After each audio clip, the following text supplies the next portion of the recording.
सहेली।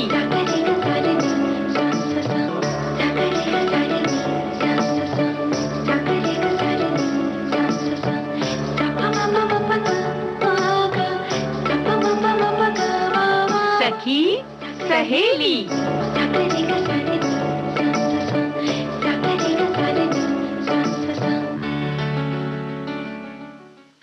सभी सखियों, सहेलियों, सखाओं को नमस्कार। और आज है गोकुल अष्टमी और उसकी ढेर सारी शुभकामनाएं। और आकांक्षा को भी नमस्कार। राजीव जी, आपको भी नमस्कार और सभी सखियों, सहेलियों, श्रोताओं को कृष्ण जन्माष्टमी की ढेरों शुभकामनाएं।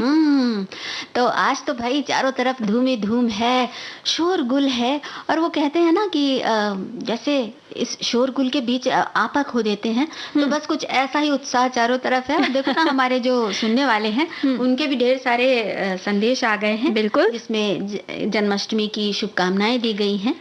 तो भाई उन सभी को हार्दिक शुभकामनाएं देते हैं। साथ ही साथ राजुल जी, भाई उत्साह का माहौल है, लेकिन आपने कहा ना कि उत्साह में, मतलब अति उत्साह में होश नहीं खोने हैं। हाँ। त्योहार मनाइए लेकिन पूरी जिम्मेदारी के साथ। पूरी जिम्मेदारी के साथ। हमारे एक साथी ने लिखा है, नंद उत्सव की ढेर सारी शुभकामनाएं। तीज गई, राखी गई, गई सावन की फुहार, लला तेरे स्वागत में खड़ा है सारा संसार। क्या भाई, क्या बात है। तो सच में ये स्वागत की धूम जो है वो चारों तरफ है। और है ना कि जो हमारे जो साहित्य में, उसमें भी ये इस उत्साह की, सुमंग की बात बड़े सुंदर ढंग से सूरदास जी ने कही है। आज नंद के द्वारे भीड़, एक आवत एक जात विदा है, एक ठाड़े मंदिर कै तीर, को केसरी को तिलक बनावत, को पहिरत कंचुकी शरीर। क्या बात है। एकनी को गोदान समर्पत, एकनी को पहिरावत चीर, एकनी को भूषण पाटंबर, एकनी को जू देत नगहीर। मतलब नंद जी कितने खुश हैं कि किसी को नगहीर, किसी को पाटंबर दे रहे हैं। और एकनी को पुहपुन की माला, एकनी को चंदन घस नीर, एकनी माए दूब रोचना, एकनी माथे दूब रोचना, एकनी को बांधति दह धीर, सूरदास धनि श्याम सनेही, धन्य जसोदा पुण्य शरीर। क्या बात है। और राजुल जी, सिर्फ पिता नंद ही खुश हैं ऐसी बात नहीं है। जरा माता यशोदा का उत्साह तो इन पंक्तियों में सुनिए। पलना श्याम झुलावत जननी, पलना श्याम झुलावत जननी, अति अनुराग पुरस्सर गावती, प्रफुल्लित मगन होति नंद घरनी, उमंगी उमंगी प्रभु भुजा पसारत, हर्षि जसोमति अंकम भरनी। सूरदास सूरदास प्रभु मुदित जसोदा, पूरन भई पुरातन करनी। वाह, क्या बात है। तो ये जो उत्साह और उमंग की बात है ना, वो समझ लो कि चारों तरफ है। और हमारे मन में भी कुछ ऐसा ही उत्साह है। और इस उत्साह के साथ आज के इस कार्यक्रम में हम बहुत सारी बातें करेंगे। बिल्कुल। सबसे पहले जरा सूर श्याम की बंसी तो सुन ले।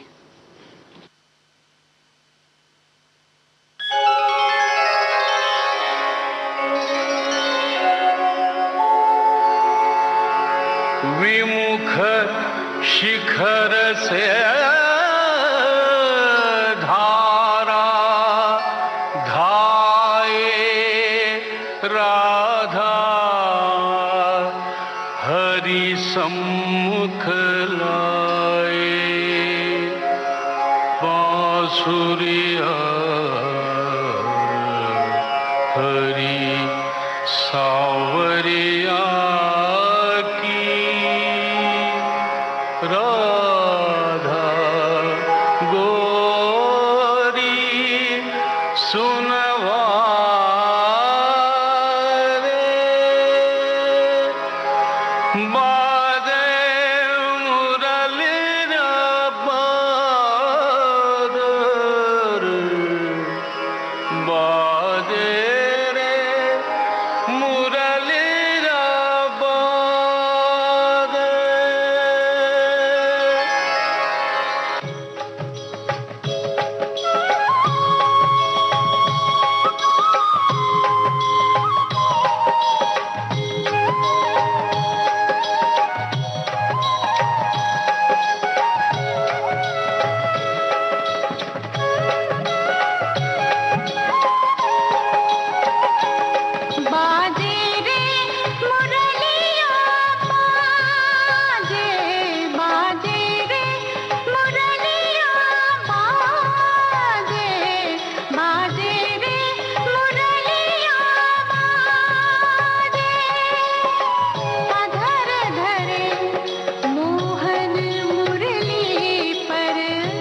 तो भाई राजुल जी, जब ये मुरली की तान छेड़ते थे कृष्ण, तब वो तो मगन रहते थे मुरली बजाने में, लेकिन सभी पशु पक्षी प्राणी मात्र या और मानव तक स्तब्ध होके बस मुरली का आनंद लेते थे। वही तो बात है ना कि मानवता के प्रति उनका इतना अनुराग था कि वो उस मुरली की जो धुन थी उसमें एकदम मोहित कर देते थे सारी मानवता को।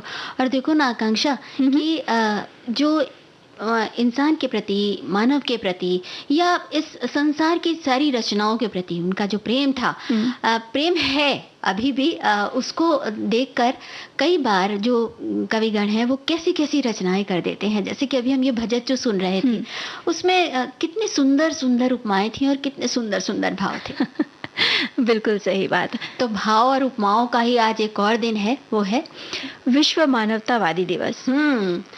विश्व मानवतावादी दिवस की अगर हम बात करें तो 19 अगस्त की ये तारीख उन सभी मानवतावादियों के सम्मान और उनकी पहचान को समर्पित है जिन्होंने मानवीय कारणों को बढ़ावा देने में काम किया है और जिन्होंने कर्तव्य के कारण अपनी जान गंवाई है। हर साल विश्व मानवता दिवस के रूप में मनाई जाने वाली इस तारीख के पीछे 2003 का वो दुखद हादसा है जब 19 अगस्त को बगदाद में संयुक्त राष्ट्र मुख्यालय पर बमबारी हुई थी और उसमें मानवतावादी नेता, जो प्रमुख नेता थे सर्जियो विएरा डी मेलो, उनके साथ साथ 21 लोग और मारे गए थे। जी, और दिसंबर साल 2008 में संयुक्त राष्ट्र ने उन सभी लोगों को श्रद्धांजलि देने के लिए 19 अगस्त को विश्व मानवता दिवस के रूप में मनाए जाने का फैसला लिया। 2009 में संयुक्त राष्ट्र महासभा ने आधिकारिक तौर पर अपना पहला विश्व मानवतावादी दिवस मनाया था। मानवतावादी असल में आकांक्षा वो सभी लोग हैं जो दुनिया भर में लाखों लोगों को जीवन रक्षक सहायता प्रदान करते हैं।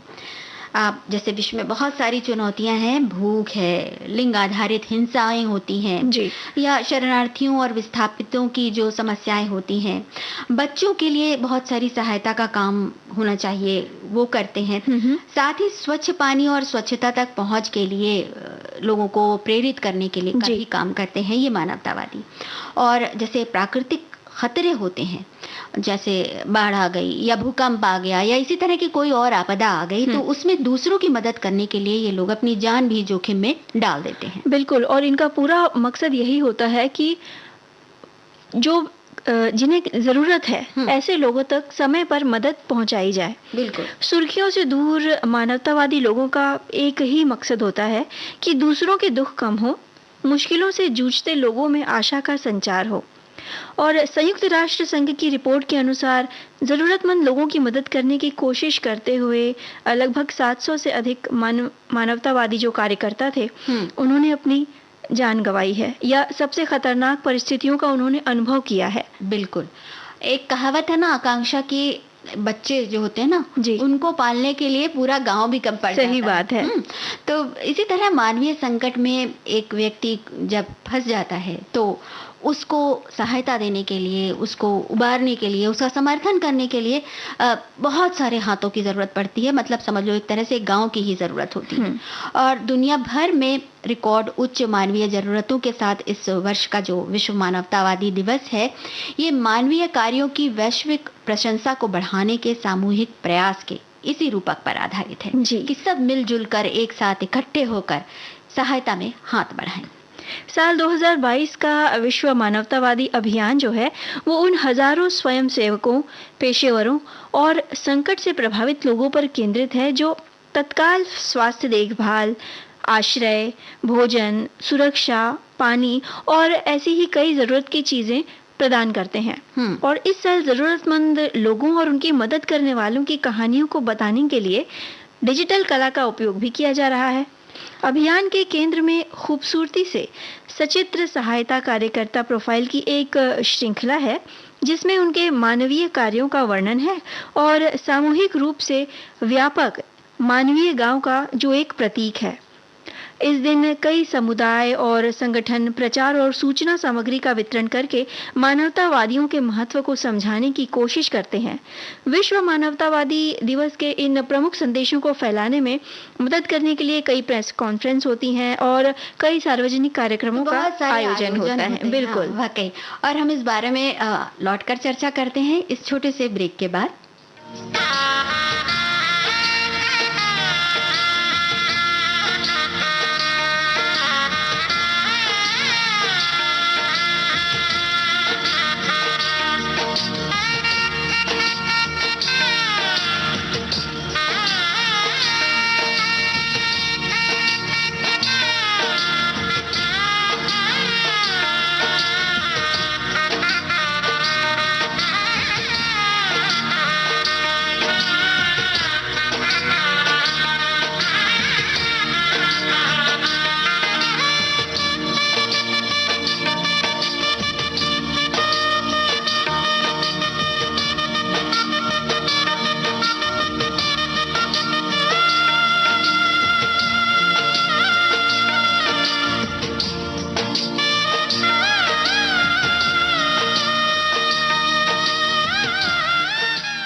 लो भाई, देखते ही देखते अंतराल भी पूरा हो गया और हम लौट आए हैं कार्यक्रम सखी सहेली में।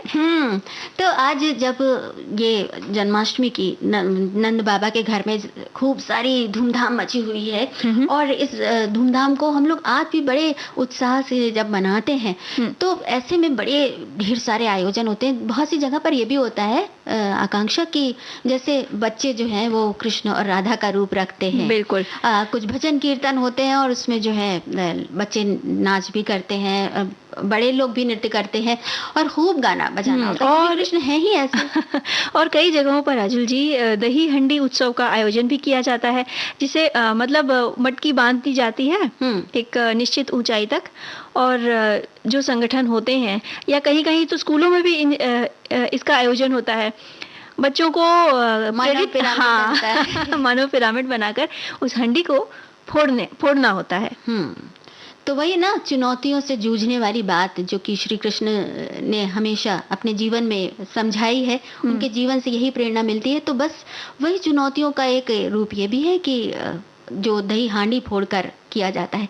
वैसे जो ये सारे कार्यक्रम होते हैं ना, इनमें देखा होगा ना कि जो भाग लेने वाले हैं या जो अपने जानने वाले हैं वो बड़े उत्साह के साथ फोटो भी खींचते हैं। जो मतलब उतने उत्साह के साथ भाग नहीं लेते लेकिन फोटो खींचते हैं। भाई फोटो का तो ऐसा है राजुल जी कि जब समय बीत जाता है तो ये जो फोटोग्राफ्स होते हैं, जो खींची हुई तस्वीरें होती हैं, वही उस क्षण को एक बार फिर से जीवित कर देती हैं यादों के रूप में। बिल्कुल। तो फोटो तो जरूरी है। बिल्कुल, बहुत जरूरी है। और इसीलिए 19 अगस्त की तारीख एक कोशिश के नाम है जो साल 2010 में आज ही की गई ताकि पूरे विश्व की स्पष्ट और सादा झलक एक मंच पर हो, यानी तस्वीरों के जरिए अपनी दुनिया को बाकी दुनिया से रूबरू कराने में लोग सक्षम हो सके। और हर साल वर्ल्ड फोटोग्राफी डे यानी विश्व फोटोग्राफी दिवस इसी दिन इसी तारीख को मनाया जाता है। और लेकिन इससे जो इतिहास जुड़ा है वो बहुत पुराना है। फ्रांस के लुइस डागेर और जोसेफ नाइसफोर 9 जनवरी 1839 को फोटोग्राफी की एक तकनीक इन्होंने विकसित की जिसका नाम था डॉगोर टाइप प्रक्रिया। ये दुनिया की पहली फोटोग्राफी प्रक्रिया थी। 19 अगस्त 1839 को फ्रांस की सरकार ने इस आविष्कार की घोषणा की थी और दुनिया को मिला फोटोग्राफी का एक उपहार। फिर धीरे धीरे जैसे होता है ना कि आविष्कार होते हैं फिर उनमें संशोधन होते जाते हैं, तो ऐसा ही नई नई चीजें जुड़ती हैं। पहली ब्लैक एंड व्हाइट फोटो सन 1816 में ली गई। सिल्वर क्लोराइड की मदद से कागज पर छोटे कैमरे से ली गई इस तस्वीर की प्रक्रिया को साल 1822 में हेलियोग्राफी नाम दिया गया। और पहली रंगीन तस्वीर पता है कब ली गई? कब? 1861 में। स्कॉटिश फिजिसिस्ट थे वो, जेम्स क्लर्क मैक्सवेल, उन्होंने ली थी ये। हालांकि भारत तक फोटोग्राफी पहुंची 19वीं सदी की शुरुआत में। हुआ यह कि उस दौर के बेहतरीन भारतीय फोटोग्राफर्स की बात करें तो लाला दीनदयाल का नाम काफी मशहूर था। उन्हें साल 1880 में हैदराबाद निजाम के दरबार में फोटोग्राफर के रूप में नियुक्त किया गया था। क्या बात है, सोचो कब की बात थी वो। और उसी समय समझ लो एक तरह से परिचय हुआ था फोटोग्राफी का भारतवर्ष के निवासियों से। जी। और ऐसे में इतना अच्छा फोटो खींच लेना, भाई कहते हैं ना कि भारतीय जो कला कौशल है उसके मामले में कमाल के हैं। अब इसके अलावा उस दौरान कुलवंत रॉय और कनू गांधी का नाम भी काफी प्रसिद्ध है, जिन्होंने स्वतंत्रता संग्राम की घटनाओं की तस्वीरें ली थी। जी। अच्छा, अब ये बताओ कि भारत की जो पहली महिला फोटोग्राफर थी, मतलब एक तरह से कहना चाहिए फोटो पत्रकार थी, उनका नाम क्या था? वो थी होमी व्यारावाला। होमी व्यारावाला थी और उन्होंने भी एक नया वो शुरू किया था, समझ लो पहली बार भारत में कोई महिला ने इस तरह से बिल्कुल, वो भी उस समय में फोटो लेते हुए। जी। वैसे कहा जाता है कि फोटो लेते समय उचित विषय का चुनाव करने के साथ ही दिखाई देने वाले जो दृश्य होते हैं उनको कैमरे की मदद से एक फ्रेम में रखना जितना जरूरी होता है, ये उतना ही खास भी होता है। और इसके लिए सबसे जरूरत है रोशनी, यानी प्रकाश और छाया के सामंजस्य की। तो कैमरे की स्थिति देखना भी उतना ही जरूरी है। बिल्कुल। अब कहते हैं ना कि अच्छा फोटो अच्छा क्यों होता है, इस बारे में जरा सोच के देखा जाए तो फिर कुछ नई बातें पता लगती हैं। ये एक ऐसा सूत्र है जिसका ज्ञान किसी भी फोटोग्राफर को सामान्य से विशिष्ट बना देता है। वैसे प्रख्यात चित्रकार प्रभु जोशी का कहना है कि हमें फ्रेम में क्या लेना है, फ्रेम से हमें क्या मतलब है, इससे ज्यादा इस बात का जानना जरूरी है कि हमें क्या क्या छोड़ देना है, क्या नहीं लेना है। और फोटोग्राफर रघु राय ने भी कुछ कहा है इस बारे में। हाँ, वो उनका कहना है कि जो चित्र खींचने के लिए पहले से कोई तैयारी नहीं करता, मैं उसे उसके वास्तविक रूप में अचानक कैंडिड रूप में ही लेना पसंद करता हूँ। पर असल चित्र तकनीकी रूप में कितना ही अच्छा क्यों ना हो, वो तब तक सर्वमान्य नहीं हो सकता जब तक कि उसमें एक अच्छा विचार नहीं है।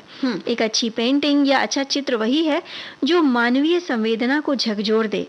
कहा भी जाता है कि एक जो चित्र है वो 1000 शब्दों के बराबर होता है। तो आज यादगार पलों को संजोने में फोटोग्राफी साथ निभाती है, तो ग्राहक को उत्पादन की ओर खींचने में भी फोटोग्राफी का बहुत बड़ा योगदान है। हाँ, देखो ना भाई, विज्ञापन जो है बड़े आकर्षक लगते हैं, देख के ही कितना सुंदर लगता है। और जैसे बोलते हुए चित्र कहते हैं ना, कि अरे ये तो बिल्कुल बोलती हुई तस्वीर खींची है। तो इसको आकर्षक बनाने के लिए फोटोग्राफर्स बहुत मेहनत कोशिशें कर रहे हैं, बहुत सारे प्रयत्न कर रहे हैं। और हम इसे अपने दैनिक जीवन में भी अनुभव कर सकते हैं कि किसी चीज को देखते ही, कोई उत्पाद होता है उसकी तस्वीर देखते ही जी ललक उठता है कि हाँ देखा जाए ये क्या है। बिल्कुल। फिर अपने आविष्कार के लंबे सफर में फोटोग्राफी ने बहुत सारे आयाम देख लिए हैं और नए नए और भी आयाम इसमें जुड़ते जाएंगे समय के साथ साथ। अच्छा, हमारे एक श्रोता भी कह रहे हैं कि फोटोग्राफी का आविष्कार जहां संसार को एक दूसरे के करीब लाया, वहीं एक दूसरे को जानने, उनकी संस्कृति को समझने और इतिहास को समृद्ध बनाने में भी उसने बहुत बड़ी मदद की। आज हमें संसार के किसी दूरस्थ कोने में स्थित द्वीप के जनजीवन की सचित्र जानकारी बड़ी आसानी से प्राप्त होती है। तो इसमें फोटोग्राफी के योगदान को कम नहीं किया जा सकता। और हमारे एक और साथी ने कहा है कि फोटोग्राफी एक खूबसूरत कला है और हर कला में ईमानदारी बहुत जरूरी होती है। इसे व्यवसाय बनाइए लेकिन कलात्मकता लिए हुए। क्या बात है, ये तो बिल्कुल सही बात है कि कलात्मकता से मुंह नहीं मोड़ सकते अगर हम फोटोग्राफी ले रहे हैं, फोटोग्राफी कर रहे हैं तो कलात्मकता का जो ये एक एंगल होता है ना, एक विशिष्ट कोण होता है उसमें फोटोग्राफर के साथ जो जुड़ा होता है, वो एक खास नजरिया होता है और उसी नजरिए के साथ मानवता आगे बढ़ती है, फलती फूलती है। और आज का जो दिन है वो खास तौर से इसी बात का संदेश देता है कि इसी दृष्टिकोण के साथ जिससे मानवता फले फूले आगे बढ़े, उसी के साथ हमें आगे बढ़ना चाहिए। क्या बात है। दैया रे दैया,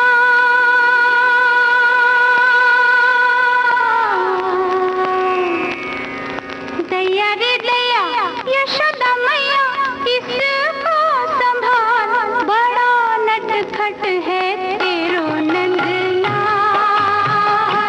बड़ा नटखट है तेरो नंदलाल।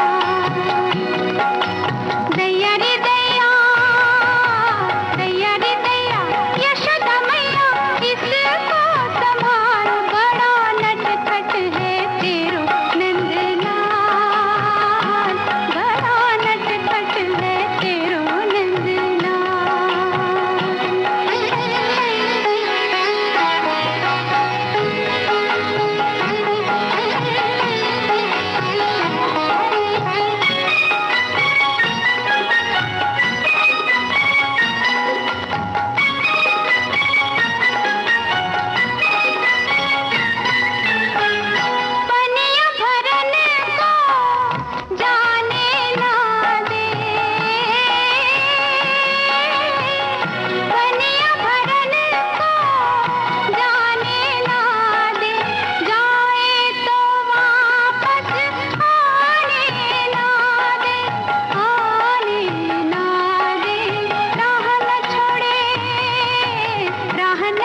नटखट नागर भी कहा जाता है श्री कृष्ण को, और कितने ही नाम हैं उनके। उन नामों के बारे में हम बात करेंगे, लेकिन जरा देखो ना, हमारे जो सुनने वाले हैं वो हमारे साथ बराबर, हमारे जो जितने भी ये सारे विषय हम जिन पर बातचीत कर रहे हैं उन पर बराबर बढ़ चढ़कर भाग ले रहे हैं। हमारे एक साथी ने लिखा है कि मानव होने के बावजूद भी लोग मानवता के भाव से परे हैं। लोग जितना तरक्की कर रहे हैं उनके मन से मानवता की भावना उतनी ही कम होती जा रही है। लोग एक दूसरे की मदद करने के लिए आगे आना नहीं चाहते हैं। तो ये इनके विचार हैं।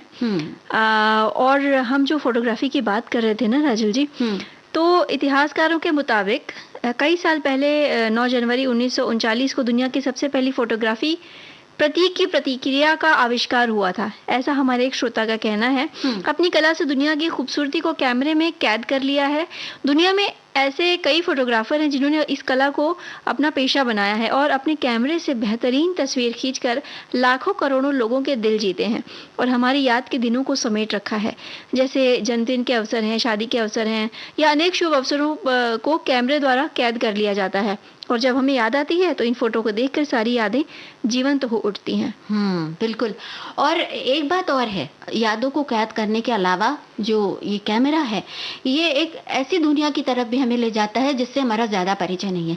सोचो ज़रा कि जब हम देखते हैं किसी तस्वीर में, किसी मैगज़ीन में देखते हैं कि किसी जंगल का दृश्य है और उसमें कोई जानवर अपने बच्चे को खिला रहा है, या कोई बड़े ऐसे जो वैसे क्षण होते हैं जो हम आमतौर पर नहीं देख पाते, उनको जब हम फोटो के रूप में देखते हैं तो कितना अच्छा लगता है। बिल्कुल। और ऐसे कई फोटोग्राफर्स ऐसे हैं जिन्होंने मानवता के कई रूपों को अपने कैमरे में कैद किया है।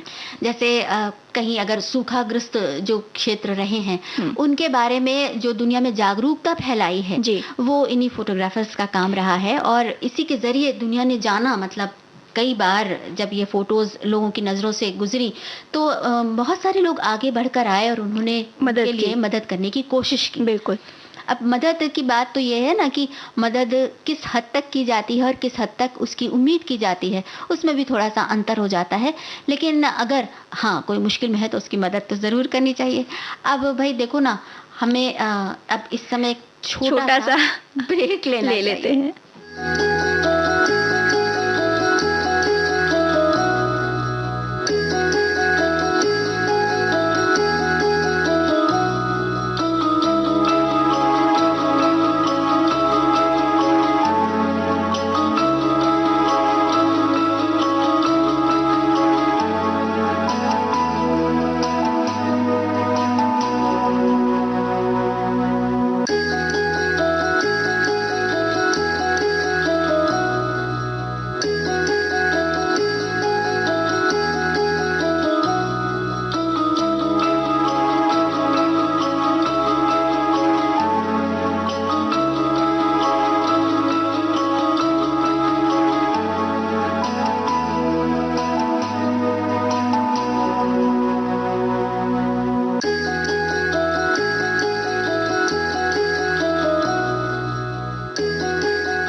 आकांक्षा, जब श्री कृष्ण की बात होती है तो उनकी संगीत के ज्ञान की, उनके जो विशिष्ट ज्ञान है, तो कहते हैं ना 16 कलाओं में वो माहिर हैं। बिल्कुल। तो उनके उस विशिष्ट ज्ञान की ओर सबसे पहले ध्यान जाता है। सुर, लय, ताल सब एक साथ और वहाँ महारास। अब भाई राजुल जी, कहा भी गया है कि जिसने सुर, लय, ताल और ध्वनि, कहते हैं ना ध्वनि में एक समन्वय बिठा लिया तो उसका तो जीवन बस समझ लो कि बहुत कुछ ऐसा हो जाता है, बहुत कुछ समस्याओं से परे हो जाता है, और समस्याएं आती भी हैं तो उनसे इंसान निकलता जाता है। सुर और लय का ऐसा ही सुंदर संतुलन जिसमें मधुरता भी है, गति भी है और साथ ही संगीत में रचा बसा साहित्य भी है। इन सभी खूबियों से गुलजार है रामपुर दरबार की सहस्वान परंपरा। और विदुषी सुलोचना बृहस्पति नाम है इसी परंपरा से जुड़ी ऐसी सुर साधिका का जिनकी गायकी में घुली शास्त्रीय रागों के मिठास के साथ साहित्य का जो रस है वो मंत्रमुग्ध कर देता है। बिल्कुल। विदुषी सुलोचना बृहस्पति का नाम ध्रुपद, ठुमरी, टप्पा के लिए विशेष रूप से लिया जाता है। शास्त्रीय संगीत के अलग अलग विधाओं में उनका गायन सुनते हुए ऐसा लगता है जैसे समय थम गया है। यूं तो रामपुर सहस्वान परंपरा की इस विशिष्ट शैली से उनका परिचय पहले ही था, लेकिन इसकी बारीकियों को समझकर सुर साधने का गुरु मंत्र उन्हें मिला इसी परंपरा के प्रसिद्ध संगीत शिक्षक और संगीत शास्त्री आचार्य कैलाश चंद्रदेव बृहस्पति से, जो उनके गुरु भी थे और पति भी। वैसे तो आँख खोलते ही जो नन्ही सी सुलोचना थी उनके कानों में सुरों का अमृत समा गया था। उनका जन्म 1837 में एक ऐसे परिवार में हुआ था जहाँ संस्कृत और संगीत एक साथ थे। क्या बात मतलब है। संगीत भी था और संस्कृत के श्लोक भी सुबह शाम गूंजते थे। इस सुरीली शुरुआत के बाद उनकी संगीत यात्रा में पहला पड़ाव तो घर ही था और उन्होंने अपनी बड़ी बहनों कालिंदी और सरयू कालेकर से प्रशिक्षण लेना शुरू किया। बिल्कुल, 1937 में जन्मी सुलोचना ने जब अपनी संगीत यात्रा आरंभ की तो उन्होंने भी नहीं सोचा था कि आगे कहाँ तक वो आगे बढ़ पाएंगी। और देश में पहली आकाशवाणी संगीत प्रतियोगिता आयोजित हुई तो उसमें 16 वर्षीय सुलोचना बृहस्पति ने भाग लिया और वो उसमें प्रथम स्थान पर रहीं। जो सफलता का ये पहला कदम था ना, वही यादगार था, वही मतलब ऐसा था जो मील का पत्थर था, क्योंकि उन्हें भारत के पहले राष्ट्रपति डॉक्टर राजेंद्र प्रसाद जी ने स्वर्ण पदक दिया था। जी, आने वाले समय में उन्होंने पंडित भोलानाथ भट्ट से संगीत का प्रशिक्षण लेना शुरू किया। इसके साथ ही वो इलाहाबाद विश्वविद्यालय से अंग्रेजी साहित्य में स्नातकोत्तर भी रहीं, जहां रघुपति सहाय, के मेहरोत्रा और हरिवंश राय बच्चन जैसे दिग्गज साहित्यकार थे। रघुपति साहब को कहते हैं जी। शिक्षा उनकी पूरी हुई तो उन्हें भारत सरकार की छात्रवृत्ति मिली और फिर भारतीय कला केंद्र दिल्ली में जाने का मौका मिला। यहाँ पर उनके गुरु थे रामपुर घराने के उस्ताद मुश्ताक हुसैन खान साहब और उनकी प्रेरणा थे वरिष्ठ डागर जी और उस्ताद हाफिज अली खान, पंडित शंभू महाराज जैसे दिग्गज कलाकार। बिल्कुल, दिल्ली में ही उन्होंने ऑल इंडिया रेडियो में गाना शुरू किया। यही मुख्य सलाहकार थे आचार्य कैलाश चंद्रदेव बृहस्पति, जिन्होंने उनकी प्रतिभा को पहचाना और एक प्रयोग के रूप में उन्हें प्रशिक्षण देना शुरू किया। इस प्रयोग में जानती हो क्या क्या शामिल था? जो सदियों पुरानी ये परंपरा थी उसके प्रति आचार्य कैलाश चंद्र देव बृहस्पति ने एक वैज्ञानिक दृष्टिकोण अपनाया था जी। और यही एक प्रयोग था। तो इस तरह से सुलोचना जी जो थी वो सुरों में रमती गईं। विवाह के बाद सुर का लगाव और मंद्र साधना, यानी कि जो नीचे के स्वर की साधना होती है, उसका अभ्यास वो मतलब उनका बढ़ता ही चला गया। और राग रहस्य को जानते हुए उनकी जो गायकी थी वो और मंचती चली गई। अपने पति के साथ उन्होंने राग रहस्य नाम की एक किताब भी लिखी। ताल, छंद, राग रूप के एकीकृत ज्ञान के साथ इस पुस्तक में हर राग की बंदिशें हैं। सन 1994 में उन्हें संगीत नाटक अकादमी पुरस्कार से नवाजा गया।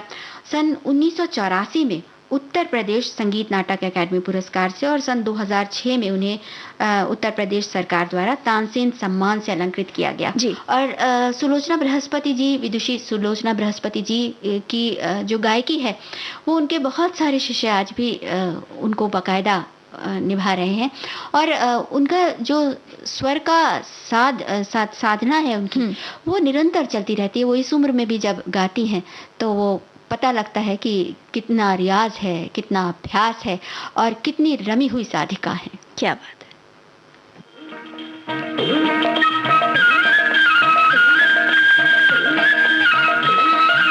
आन मिलो शाम सवरे, आन मिलो शाम सवरे, ब्रिज में अकेली राधे खोई खोई फिरे, खोई खोई फिरे ओ कान्हा आन मिलो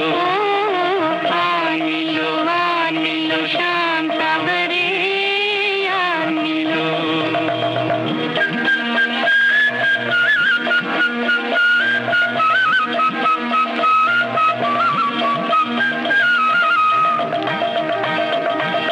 वृंदावन की गलियन में तुम बिन जियरा न लगे, जियारा न लगे। जिस दिन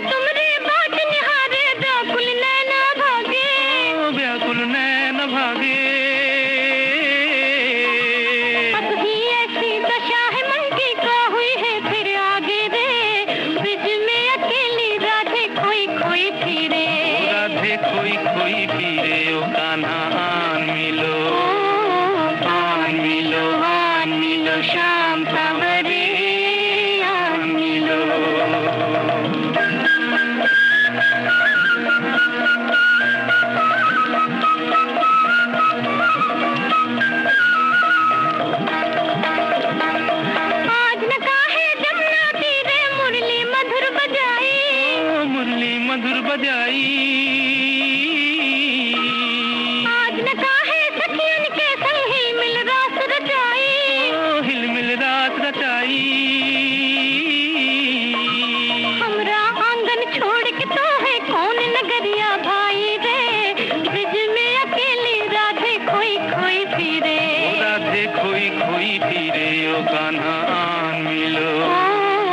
आन मिलो आन मिलो श्याम सांवरे आन मिलो।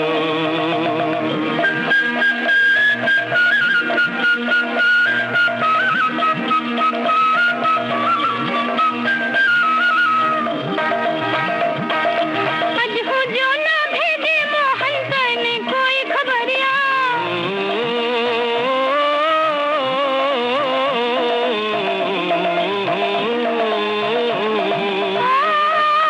आज हो जो ना भेजे मोहन तने कोई खबरिया। तने कोई खबरिया।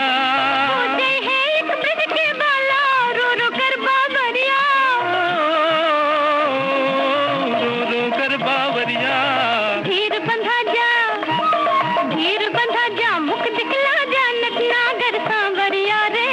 ब्रिज में अकेली राधे खोई खोई फिरे। ओ राधे खोई खोई फिरे ओ कान्हा आन मिलो श्याम सांवरे आन मिलो। आकांक्षा तो झूम झूम कर इस भजन के साथ, ये जो देवदास का इतना सुंदर भजन है उसके साथ बिल्कुल एकदम मगन कर देता है, हाँ। तन्मय हो जाते हैं। वैसे हमने 1937 में जन्मी सुलोचना बृहस्पति के बारे में बात की, और जो हमारे साथी हैं वो उनके बारे में भी जानते हैं, और विश्व मानवतावादी दिवस पर भी उन्होंने बहुत कुछ कहा है। हमारे एक साथी ने लिखा है कि प्रत्येक वर्ष 19 अगस्त को दुनिया भर में मानवीय मूल्यों को बढ़ाने के लिए मनाया जाता है। ये दिन उन लोगों को समर्पित है जो असल जिंदगी के नायक हैं, जो बिना अपनी लाइफ की परवाह किए लोगों की मदद के लिए हमेशा तत्पर रहते हैं। कोरोना महामारी के दौरान हम सब ने ये देखा कि किस तरह डॉक्टर से लेकर नर्सेज और आम इंसानों ने भी भूख बेघर लोगों की किस तरह से मदद की। ये एक बहुत ही बड़ी मानवता की मिसाल थी। और इतना ही नहीं, हर साल कई देश बाढ़, भूकंप और कई तरह की त्रासदी का शिकार होते हैं। ऐसे में मानवतावादी लोग ही उनकी मदद को आगे आते हैं। जी, और यही वो समय था राजुल जी जब हमने मानवता का, इंसानियत का मतलब एक तरह से असली चेहरा देखा। बिल्कुल, ये जो आपदा संकट वाले होते हैं ना, उस समय पे मानवता का ही असली चेहरा नजर आता है, और तब समझ में आता है कि हाँ, लोगों के दिलों में अभी भी संवेदनाएं हैं, करुणा है, और वो सब है जो हमें उस परम शक्ति से जोड़ता है जिसे हम श्री कृष्ण कहते हैं।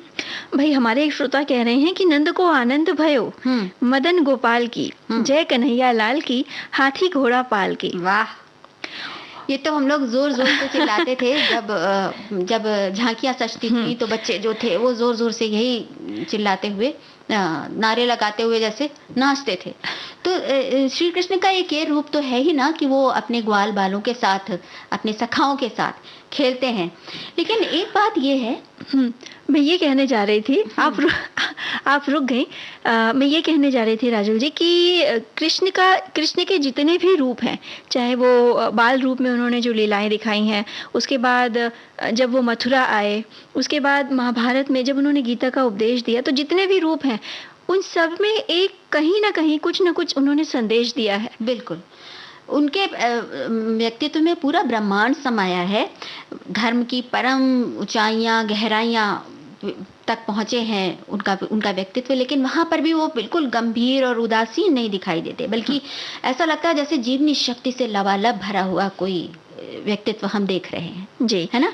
वो प्रेम करते हैं तो पूरी तरह से प्रेम में डूब जाते हैं, मित्रता करते हैं तो उसके लिए बिल्कुल मित्र के लिए सब कुछ न्यौछावर कर देते हैं, और जब युद्ध स्वीकार करते हैं तो उसमें भी उनकी पूर्ण स्वीकृति होती है। फिर चाहे उनकी सेना नष्ट हो रही हो, चाहे कितना भी विनाश हो रहा हो, लेकिन अगर युद्ध स्वीकार किया है तो उस युद्ध को पूरी तरह निभाना है। बिल्कुल, और उनका जो चरित्र है उसमें देखिए ना, नृत्य है, गीत है, प्रीति है, समर्पण है, साथ में हास्य है, रास है, और जैसा कि आपने कहा कि जरूरत पड़ने पर युद्ध को भी स्वीकार कर लेने की मानसिकता है, और युद्ध में चाहे सामने कोई भी हो। बिल्कुल, और ये ऐसा विराट स्वरूप है जो किसी को बाल रूप में पसंद आता है, कोई उन्हें आराध्य के रूप में देखता है, कोई सखा के रूप में, किसी को उनका मोर मुकुट और पीताम्बरधारी यमुना के तट पर कदम्ब वृक्ष के नीचे वंशी बजाता हुआ वो रूप पसंद आता है जिसमें वो प्राण प्रिया राधा के साथ प्रेम रचा रहे हैं। तो कोई महाभारत के महापराक्रमी और रणनीति के ज्ञाता योद्धा के रूप में उन्हें उनकी पूजा करता है और उन्हें युग पुरुष मानता है। तो अगर इस तरह से देखा जाए तो वो पूर्ण पुरुष है। गोपालक से गीता उपदेशक का रूप हो, चाहे दुष्ट कंस को मारकर महाराज उग्रसेन को उनका राज्य लौटाने का विवेक, धनी घराने का होकर गरीब ग्वाल बाल और गोपियों के घर जाकर माखन खाने जैसी बाल लीलाएं हो, ये सब एक सफल राष्ट्रीय महामानव होने का उदाहरण है। कंस के वीर राक्षसों को पल में मारने वाला अपने प्रिय ग्वालों से भी पिट जाता है। प्यार ही है ये, खेल में हार जाता है और यही है दिव्य प्रेम की स्थापना का उदाहरण। बिल्कुल, उनके उसमें चरित्र में कहीं पर भी निषेध नहीं दिखता, कहीं ऐसा नहीं लगता कि नहीं ये इस चीज को रोक दिया जाए। उन्होंने जीवन की तरफ आने वाली सारी धाराएं हैं, बिल्कुल वो उन्मुक्त जो सामने है, हाँ जो सामने है उन्होंने सभी को स्वीकार किया, सबको स्वीकार किया है। प्रत्येक पल को, प्रत्येक पदार्थ को, प्रत्येक घटना को और उसको पूरी तरह से समग्रता के साथ स्वीकार करने का उनमें भाव है। और ये बात है कि उनकी हर लीला में जीवन का संदेश है। जैसे अगर हम कालिया मर्दन को ही लें तो स्वार्थपरता या निर्दयता बुराइयां हैं जो जीवन के यमुना रूपी जल को विषाक्त कर देती हैं। और जब तक शुद्ध सात्विक बुद्धि रूपी कृष्ण अपने पैरों से इन दोषों को कुचलकर नष्ट नहीं कर देते, तब तक जीवन सरिता की सरसता और शुद्धता संभव नहीं हो पाती। जी, और श्री कृष्ण खुद ऐश्वर्य संपन्न है, फिर भी सुदामा के सूखे चावल निकालकर वो खाते हैं और सुदामा को ऐश्वर्यशाली बना देते हैं। बिल्कुल, ये घटना एक और जहाँ मित्रता में उनकी आस्था को दर्शाती है, वहीं प्राणी मात्र में समता की स्थापना भी करती है। सुदामा अध्ययन, मनन, रचना, सर्जना में ऐसे डूबे कि बुद्धि वैभव को ही सब कुछ मान बैठे और भूल गए कि परिवार पालन के लिए धन की भी आवश्यकता होती है, परिवार के प्रति भी कुछ जिम्मेदारियां होती हैं। परिग्रह और अभाव में वे अंतर भुला बैठे थे, तो आवश्यकता है दोनों में संतुलन स्थापित करने की। बिल्कुल, ये तो है ही। और इसीलिए जब श्री कृष्ण ने सुना ना कि सुदामा आए हैं और उनको ढूंढ रहे हैं, जैसे नरोत्तम दास जी ने ये एक पद लिखा है, शीस पगा न जगा तन पे प्रभु जाने को आही बसे कही ग्रामा, धोती फटी सी लटी डुपटी अरुपाए उपानह की नहीं सामा, द्वार खरो द्विज दुर्बल देख रहे हो चकिसो वसुधा अभिरामा, पूछत दीन दयाल को धाम बतावत आपुनो नाम सुदामा। तो ये सुनते ही वो पहचान गए कि अरे तो मेरे बचपन का मित्र है। बचपन के मित्र के प्रति ऐसी स्नेहशीलता, बताइए कितनी बड़ी बात है।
मुझको बुलाए, हाय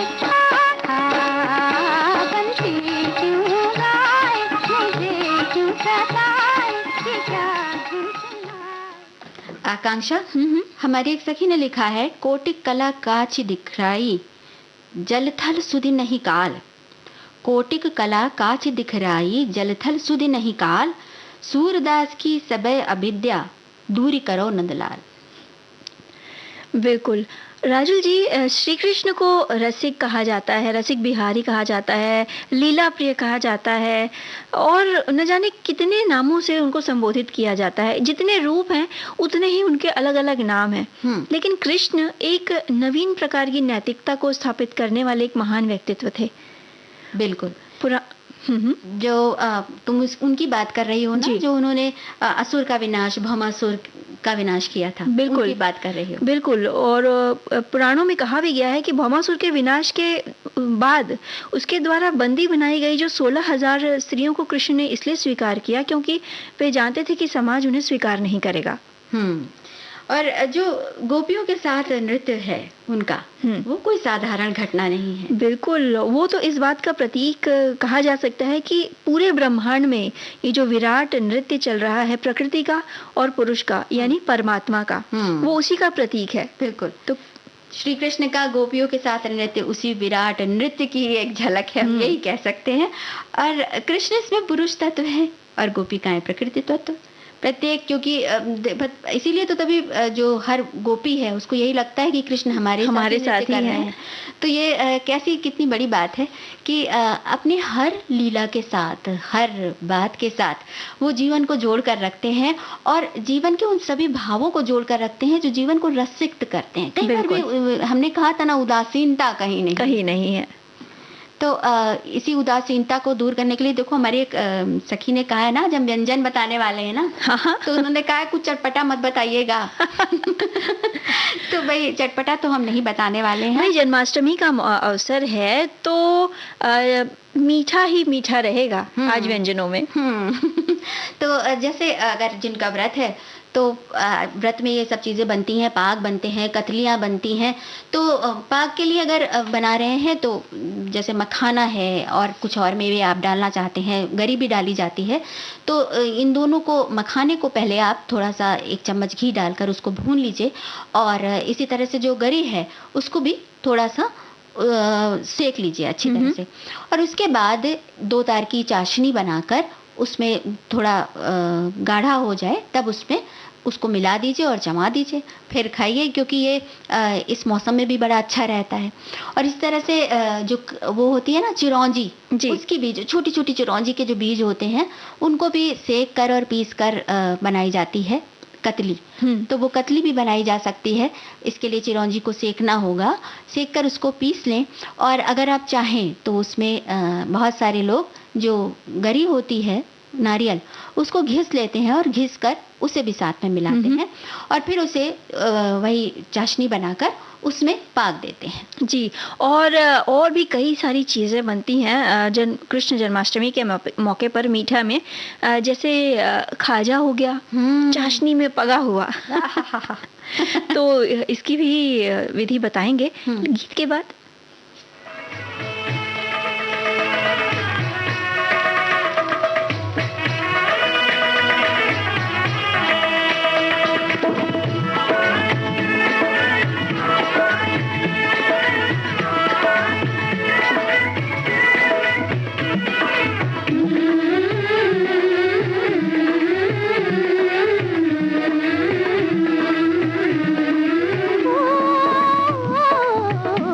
सर पे मटकी, अखियाँ भटकी, धीरे धीरे चलो गोरी, हो ना जाए दिल की चोरी। धीरे धीरे चलो गोरी, हो ना जाए दिल की चोरी। बड़ी संकरी गली है तेरे पन घटकी, पन घटकी, सर पे मटकी, अखियाँ भटकी।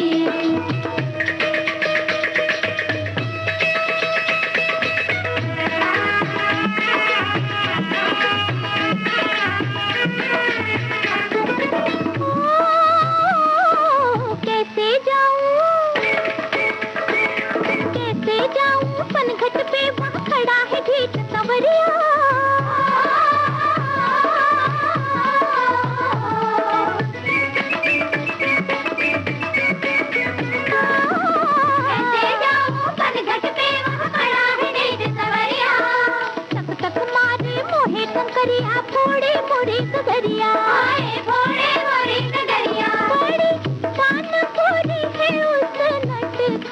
की, उस नटखट की, बड़ी बनपुरी है उस नटखट की, सर पे मटकी अखियां भटकी।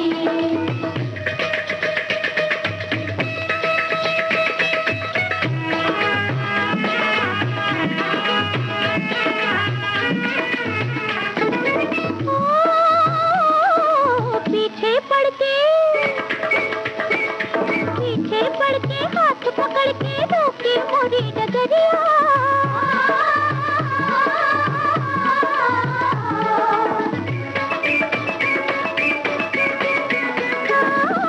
पीछे पड़ के हाथ पकड़ के रोके मोरी डगरिया, जुल्मी की करतूते देखो खींचे मोरी सुनरिया, खींचे मोरी सुनरिया, देखे सहारे मेरे घूंघट की, मेरे घूंघट की, मेरी देखे बहारे मेरे घूंघट की, सर पे मटकी अखियां भटकी।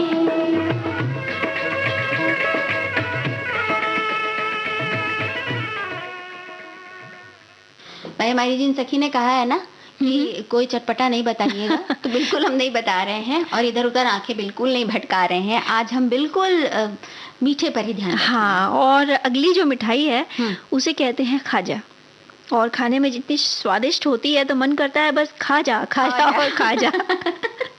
तो कैसे खाजा? तो खाने के पहले बनाना पड़ेगा ना। तो बनाने के लिए लगभग 250 ये 300 ग्राम के करीब मैदा ले लीजिए, यानी लगभग 2 कप। साथ में घी ले लीजिए 6 चम्मच, और आधा छोटा चम्मच नमक स्वाद अनुसार चाहिए, और पानी चाहिए मैदा गूंथने के लिए। अब आपको करना ये है कि आपको इस मैदे को गूंथ लेना है। आटे में आपको आधा छोटा चम्मच नमक भी डालना है, साथ ही साथ घी डालते हुए, मोयन के लिए घी डालते हुए आपको इसे गूंथ लेना है। बहुत सख्त भी नहीं होना चाहिए, बहुत नरम भी नहीं होना चाहिए। अब गूंथ के इसे गीले कपड़े से ढक के किनारे रख दीजिए, और चाशनी की तैयारी करिए। चाशनी बनाने के लिए 300 ग्राम शक्कर लीजिए, गुलाब जल की 4 बूंदें, नींबू का रस 1 छोटा चम्मच, और साथ ही साथ 4 कप पानी या आवश्यकता अनुसार। और जैसे लड्डू बनाने के लिए हम लोग चाशनी बनाते हैं ना, लेकिन इसको गाढ़ी नहीं गाढ़ा बहुत सुखाना नहीं है। हाँ, जैसे पाग में सुखाते हैं। हाँ, गुलाब जामुन की जो चाशनी रहती है उसी तरह से। अब जब चाशनी आपकी तैयार हो जाए तो उसमें थोड़ा सा केसर डाल दीजिए, इलायची डाल दीजिए, ताकि उसका स्वाद आए। और अब जो आपने मैदा गूंथ के रखा है आटा, उसको आपको पतला पतला बेल लेना है। मतलब एक लंबाई में बेलिए, और उसे एक दूसरे के ऊपर परत दर परत चढ़ा दीजिए। हम ये भी कर सकते हैं ना कि जैसे कई सारी उसकी छोटी छोटी लोइयां ले लें, और उसकी जैसे रोटियां बेलते हैं ना उस तरह से बेल लें उसको, और घी लगाएं हर रोटी पर, और उसके ऊपर वो डाल दें, दूसरी डाल दें, हाँ। अगली डाल दें। तो जितनी परतें हमें बनानी है उसके हिसाब से करके, उसके बाद हम उसे अगर मोड़ लें, फोल्ड कर लें, तो वो भी एक तरीका। और फिर इसको छान दे, हल्का भूरा होने तक इसे छानना है। छानने के बाद इसका जो आकार बनेगा ना, वो ऐसा लगेगा कि एक दूसरे के ऊपर परत रखी हुई है, परत दर परत चढ़ी हुई है। और जैसे ही आप तेल से निकालें, इसको जो आपकी चाशनी तैयार है उसमें डालिए, थोड़ी देर छोड़िए, और फिर परोसने के लिए तैयार होगी। और गरम गरम खाने में जो मजा है राजू जी, आहा।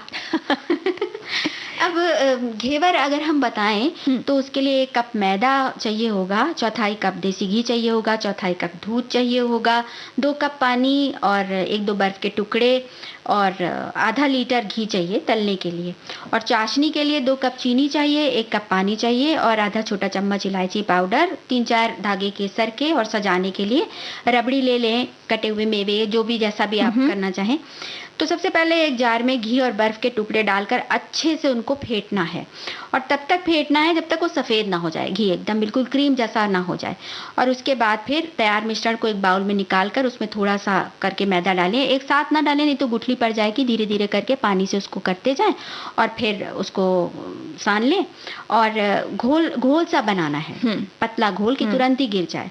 और उसके बाद एक पतीले में इसको बनाना है, बड़े से पतीले में घी डालना है। घी ऐसा हो कि पूरा ऊपर तक रहे, और फिर डालकर उसमें तलना है, एक एक चम्मच से डालते जाना है जी। तो वो घेवर बनता जाएगा। और इधर बीच में अपनी चाशनी भी बना लेंगे, केसर डालकर चाशनी भी बना लेंगे और फिर उस घेवर को निकाल कर उस चाशनी में डाल देंगे। जब निकल आएगा तो हम उसको सजा देंगे। और अब हम ये करेंगे कि विदा लेंगे, बाहर जाएंगे और मिठाई जरूर खाएंगे।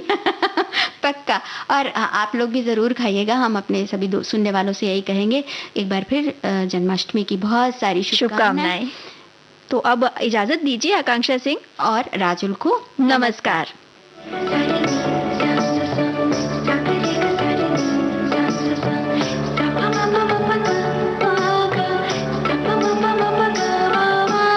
सखी सहेली।